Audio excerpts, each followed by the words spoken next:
Can you tell us in which areas India and US can collaborate in the health sector? That's a great question. India has a substantial healthcare unmet need. It's 1.4 billion population. There are a lot of conditions, diabetes. It's not just infectious diseases, but it's also lifestyle diseases.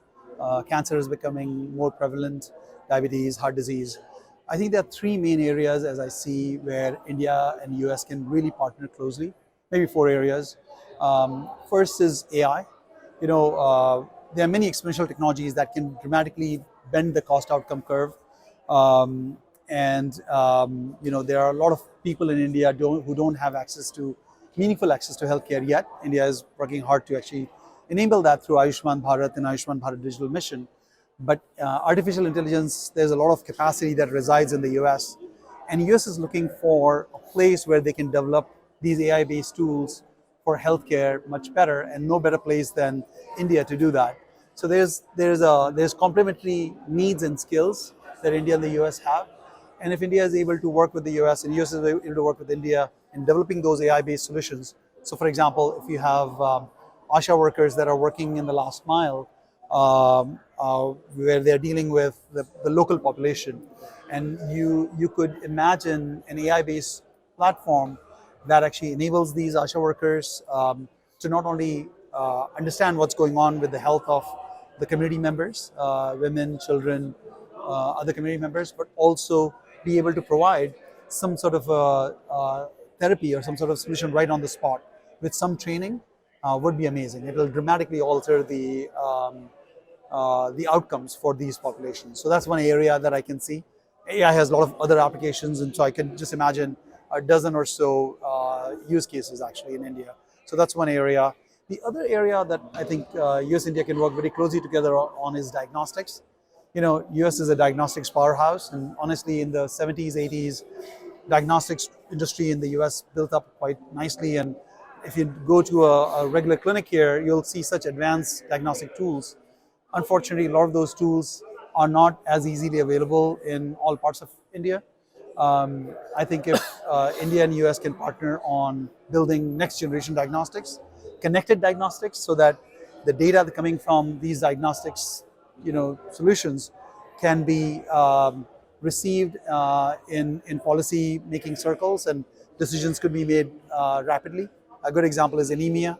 Anemia is very prevalent in India, but if you knew hotspots of anemia at district level, at block level, but you knew that if that data was available at the state level, you could actually do iron supplementation locally in a rapid fashion. And that right now the data doesn't come to the state level officials until it's too late.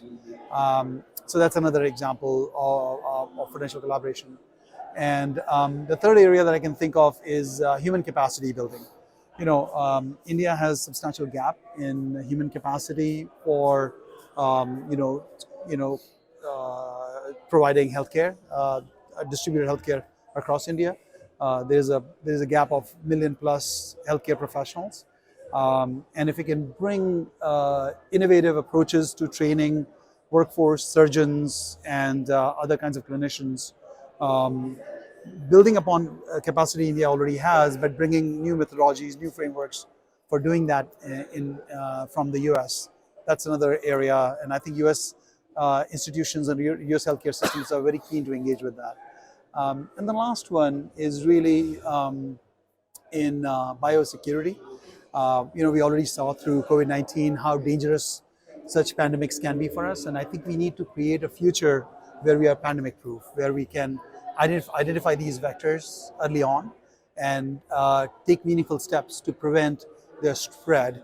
India could be a really strong partner for the US in tracking these around the world and intervening quickly when they see warning signs. I think these four areas, I think underlying all of these is health equity. Health equity has become a major priority for the US. There are 100 million underserved in the US itself. There are hundreds of millions in India. How do we make sure that our future of our healthcare system is designed to create equity for everybody in our health systems is the question that we are dealing with here in the US. And I know India is wrestling with that challenge as well.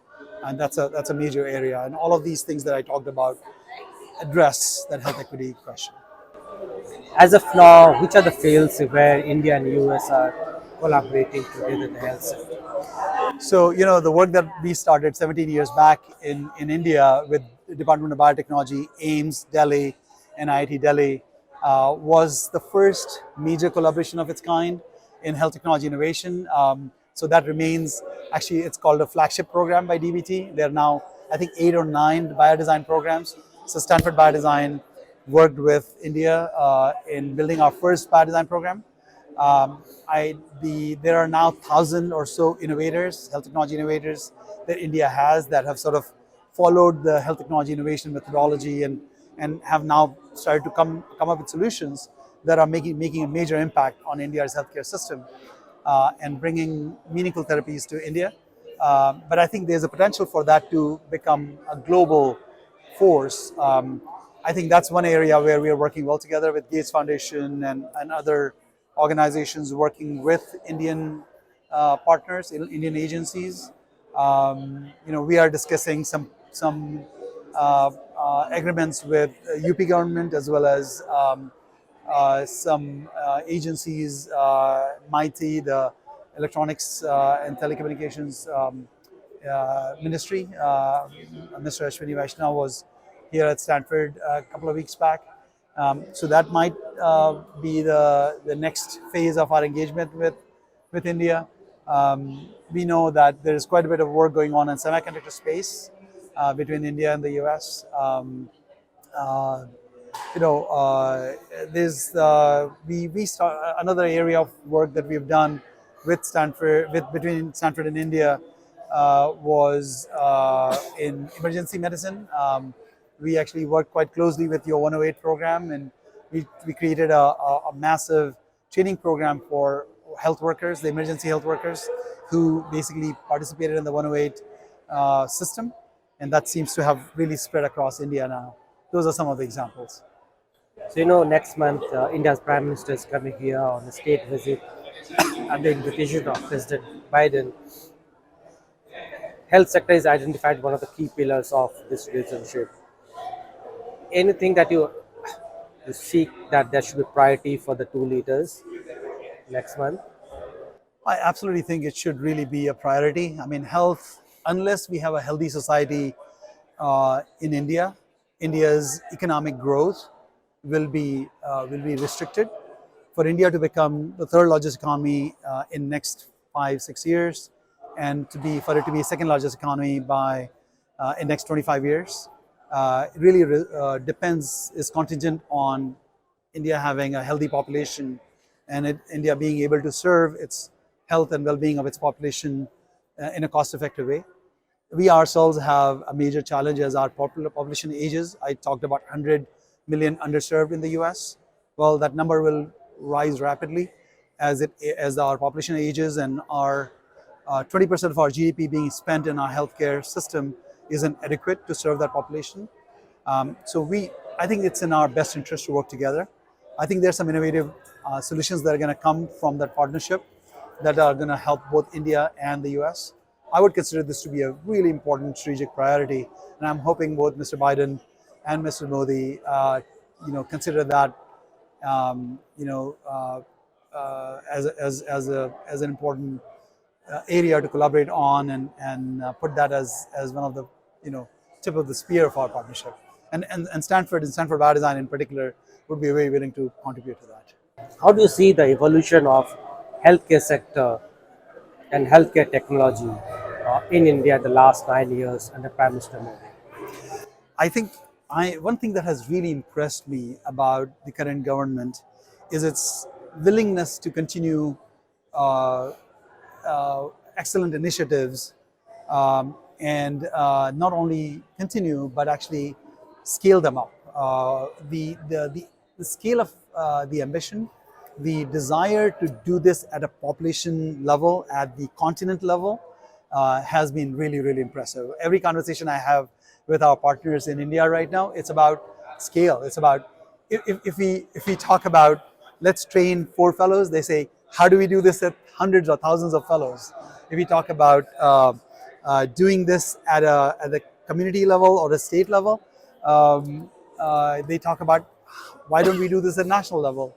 So I think Indian government, the current government, has recognized that it is in a race for bringing meaningful interventions to its people, and they take that responsibility very seriously. And they're pushing us to step up to the plate to do this at scale. So the work that has happened over the last 9 years, the 1,000 innovators I've talked about, and during the COVID-19 crisis, the role those innovators played has been phenomenal. So the pace at which these tens of innovators that we train, that number has kind of multiplied to 1,000 innovators, has been just amazing. And I think we have seen some impact from these innovators. Millions of patients having benefited from the work, tens of millions actually, if my last count is right. But I think we are rapidly moving to hundreds of millions of patients benefiting from that work, and it's been an exciting journey for us at Stanford Biodesign to have been part of that partnership. One last question. Last one year, you have hosted several Indian cabinet ministers at Stanford. There have been other visitors as well coming. Uh, what is the government of India interested in? They are sending so many leadership senior officials to Stanford. That's a great question. I was wondering about that as well. We have hosted 3 cabinet ministers last 1 year at Stanford, and a number of state delegations, and UP delegation was here. A number of agency, DBT, other agencies that visited us. And I was wondering why this increased activity by the Indian government. And I recognized, this is my belief, and I think it's being reflected by the focus by Indian government. The partnership between US and India is probably the most consequential geopolitical partnership for the next 30 years. If the world, it's not just consequential for India and US alone, it's consequential for the world. The world that we want to see for the next 25, 30 years will depend heavily on how well US and India work together. And I think government of India is investing its resources. And I see US government doing the same thing. This exchange of leadership and engagement by Indian leadership of academia, of civic society, is a clear signal to us here in the US that they value that relationship. They want it to be constructive. They want it to be built on common goals and common values and common principles. We might have had differences in the past between the US and India. We might have viewed world differently, but that time has passed. I think we need to build this relationship on the basis of trust and confidence and mutually agreed upon goals, and that's what these visits are indicating to me.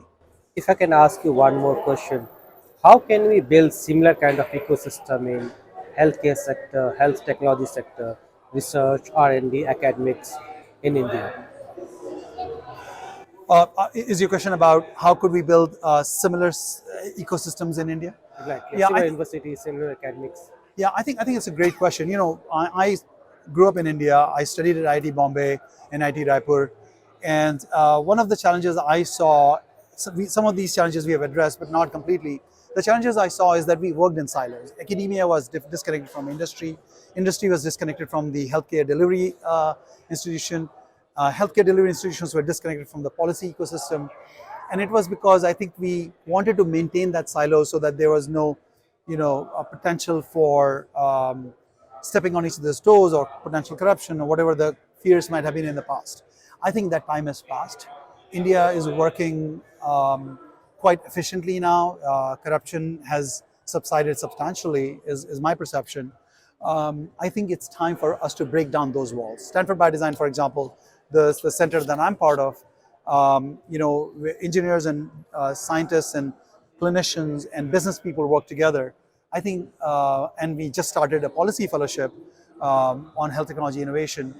I think that's the kind of partnership we need to see in India. There's already a model that has been seeded through our partnership in India. I think we need to really break those walls down. We need to work together. We need to make sure that we are all geared towards a very simple goal. everything we are doing in health technology in particular, but it applies to all other spaces as well, is it accelerating our journey to impact to the patients or not? Are we, going back to Indian policymakers, Indian officials, are we impacting hundreds of millions of people or not? And how quickly are we doing it? If we could do this in 7 years in the past, could we do it in 3 years? That sort of acceleration of these goals and breaking down of the walls between these different stakeholders is absolutely critical.